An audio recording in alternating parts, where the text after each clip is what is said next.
Assalamualaikum warahmatullahi wabarakatuh.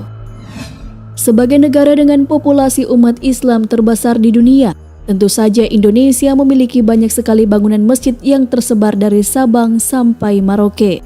Bentuk desain sampai cerita dari setiap masjid yang didirikan juga bermacam-macam. Ada yang memiliki keindahan yang banyak mengundang kagum, tidak hanya orang lokal saja, melainkan juga sampai terdengar ke luar negeri.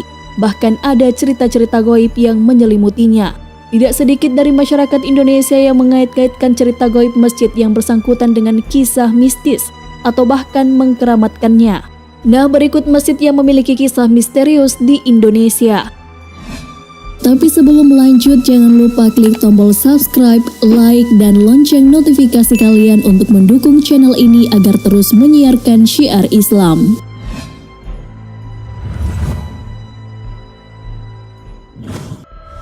Masjid Agung Waluyo, Kota Bau-Bau.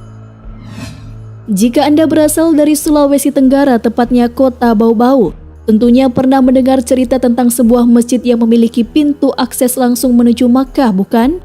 Masjid yang dimaksud adalah Masjid Agung Waluyo atau Masjid Agung Keraton Buton yang sudah cukup berumur, dengan arsitektur menawan dan tak kalah indah jika dibandingkan dengan Masjid Istiqlal di Jakarta. Konon menurut cerita rakyat yang sudah dipercayai selama turun-temurun, masjid yang didirikan pada masa Kesultanan Buton ke-37 tahun 1930-an dipercayai memiliki akses langsung menuju Mekah. Pintu tersebut terletak tepat di belakang mihrab berupa sebuah pusena atau lubang yang menuju langsung ke pusat bumi. Bahkan tidak sedikit yang mengaku pernah mendengarkan suara azan dari dalam lubang tersebut dan dipercaya adalah azan dari Mekah. Tidak hanya itu saja, jika Anda merasa kangen dengan orang-orang terdekat yang sudah meninggal, maka dengan hanya melihat ke dalam pusana tersebut saja, Anda dapat melihat mereka-mereka yang Anda sayangi tersebut. Masjid Nurul Yakin, Kota Tangerang. Jika melihat dari luarnya, maka arsitektur bangunan dari Masjid Nurul Yakin atau lebih dikenal dengan nama Masjid Seribu Pintu itu nampak biasa saja. Akan tetapi ketika harus melangkahkan kaki ke dalamnya, maka kesan sedikit menyeramkan akan menyelimuti Anda seketika. Dikatakan sebagai masjid yang memiliki pintu berjumlah 1000 karena memang ada banyak pintu yang menjadi pembatas ruangan dan tidak memiliki penerangan yang layak. Oleh karenanya kesan gloomy, kelam, gelap, dan menyeramkan menyeruak seketika ketika berjalan menelusuri setiap pintu yang ada di dalam masjid ini. Secara sekilas, arsitektur dari masjid yang termasuk dalam satu masjid terunik di Indonesia ini terlihat bukan seperti bangunan religi, justru lebih seperti sebuah benteng yang beberapa bagian di dalamnya memiliki langit-langit rendah dan lantai dari tanah lembab. Hawa mistis tidak hanya disebabkan karena gelapnya setiap lorong yang ada di samping-sampingnya berjajar banyak pintu itu saja. Ada sebuah ruangan yang di dalamnya terdapat makam dan satu tasbih berukuran raksasa. Sayangnya banyak orang yang justru tidak ingin memberitahukan informasi terkait masjid yang terletak di Kampung Bayur, Kelurahan Periuk Jaya, Kecamatan Periuk, Kota Tangerang tersebut ke orang luar daerah. Masjid Jami' Baitur Rahmah Al-Bonang, Kabupaten Bangkalan. Selain ke-9 sunan yang terkenal di tanah air, ada sunan-sunan lain yang tidak sedikit diantaranya kurang begitu terkenal namanya. Salah satunya adalah Sunan Maneron. Dia adalah salah seorang murid dari Sunan Bonang yang juga dijuluki Imam Tendo. Imam Tendo datang ke Kabupaten Bangkalan untuk mengajak masyarakat sekitar untuk memeluk agama Islam atau menjadi Muslim. Dia memperkenalkan semua rukun Islam beserta semua hukum atau peraturan yang termuat, sekaligus mendirikan sebuah masjid yang dapat digunakan oleh masyarakat sekitar untuk beribadah. Setelah meninggal dunia, warga sekitar menjuluki Imam Tendo dengan nama Sunan Maneron karena dia lebih terfokus pada penyebaran di Desa Maneron, Kecamatan 10 Kabupaten Bangkalan, Madura.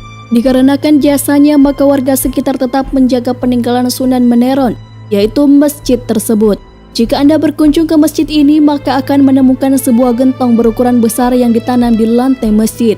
Di dalam gentong yang terletak di bagian terasan masjid sebelah utara tersebut terdapat air yang selalu diminum peziarah karena dipercaya dapat menyegarkan tubuh dan menjaga keselamatan diri. Tidak hanya itu saja, air dalam gentong tersebut juga sering digunakan warga untuk mencari kebenaran antara dua pihak yang berselisih dengan cara meminumnya. Barang siapa yang berlaku tidak benar dan setelah meminum air dari gentong yang dinamakan Gentong Agung peninggalan Sinohon Muniron akan mengalami hal yang tidak mengenakan.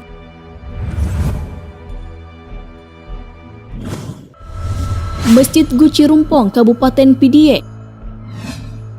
Di Kecamatan Peokanbari, Kabupaten Pidie, Banda Aceh, terdapat sebuah masjid kuno yang dibangun sekitar abad ke-17 oleh Syekh Abdus Salam atau Tengku Cik Dipasi. Sekilas tidak ada keistimewaan dari masjid yang dinamakan Masjid Guci Rempong tersebut, selain arsitekturnya yang terlihat kuno namun masih terawat tersebut. Akan tetapi jika melengok ke bagian dalam, ada dua buah guci besar berwarna hitam yang hingga kini dikeramatkan warga.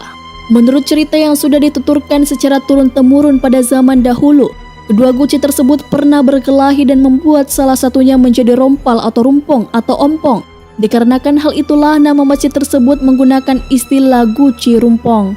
Di dalam guci tersebut terdapat air yang dapat langsung diminum dan dipercaya oleh masyarakat sekitar dapat menyembuhkan berbagai macam penyakit.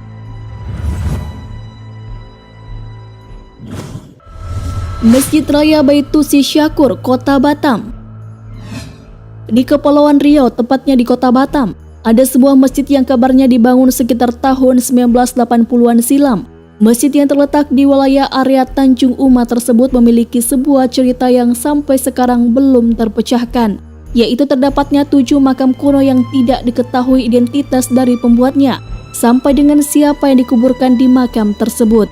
Selain tidak berstatus, ketujuh makam tersebut juga memiliki cerita mistis yang beredar dari mulut ke mulut, yaitu tidak dapat dipindahkan. Menurut penuturan masyarakat sekitar atau juga dari ketua pengurus Masjid Raya Baitusi Syakur, pernah ada rencana pemindahan makam dengan menggunakan alat berat. Uniknya ketika sudah mendekati makam, peralatan untuk memindahkannya itu selalu mati dan tidak dapat digunakan. Diperkirakan bahwa orang-orang dikuburkan di 7 makam tersebut adalah pendiri dari kampung tua Tanjung Uma, yang salah satunya adalah berasal dari suku Bugis Melayu bernama Syekh Abdullah Syukur atau ada yang menyebutnya dengan nama Syekh Abu Bakar. Setiap bulan Ramadan dan 1 Muharram, tidak hanya masyarakat sekitar atau orang Indonesia saja yang datang berziarah, melainkan ada juga orang yang berasal dari Singapura dan Malaysia. Masjid Tiban, Masjid Chin, Kabupaten Malang. Selain dikenal dengan nama Masjid Tiban, masjid yang terletak di daerah Turen, Kabupaten Malang ini juga dinamakan sebagai Masjid Chin. Tentunya akan banyak orang, khususnya yang tidak berasal atau bertempat tinggal di daerah Turen, akan penasaran dan bertanya-tanya kenapa disebut dengan nama Masjid Chin. Menurut keterangan banyak warga sekitar, awalnya di lokasi berdirinya Masjid Tiban tidak ada bangunan besar ataupun yang menyerupai masjid. Suatu ketika, hanya dalam 1 malam, tiba-tiba bangunan masjid yang megah dan indah ini berdiri kokoh di tempat tersebut, menurut cerita yang beredar. Dikarenakan hal inilah banyak orang yang heran dan menganggap bahwa masjid tersebut dibangun oleh jin. Selain besar dan megah, keindahan pada arsitektur dan interiornya juga tidak kalah mempesona dibandingkan dengan masjid-masjid lain di Indonesia. Selain sebagai masjid, kini Masjid Tiban juga digunakan sebagai pondok pesantren dengan nama Pondok Pesantren Salafiyah Biharu Bahri Asali Fadlailir Rahmah. Dikarenakan terlalu panjang, maka nama tersebut disingkat dengan nama Fadilah Rahmat. Namun sedikit demi sedikit keberadaan Masjid Tiban ini adalah hasil hibah dari seorang warga lokal yang tidak ingin namanya dipublikasikan dan menanggung semua biaya pembuatan masjidnya. Hal tersebut dapat dibuktikan dengan keberadaan beberapa dokumentasi pembangunan Masjid Tiban. Memang selain di dunia nyata, ada pula dunia gaib yang juga hidup berdampingan. Akan tetapi bukan berarti manusia harus mengkeramatkan sesuatu atau sebuah tempat, apalagi meminta bantuannya. Karena pada dasarnya semua bantuan berasal dan hanya dapat dipanjatkan kepada Tuhan yang Maha Esa saja. Wallahu a'lam bishawab.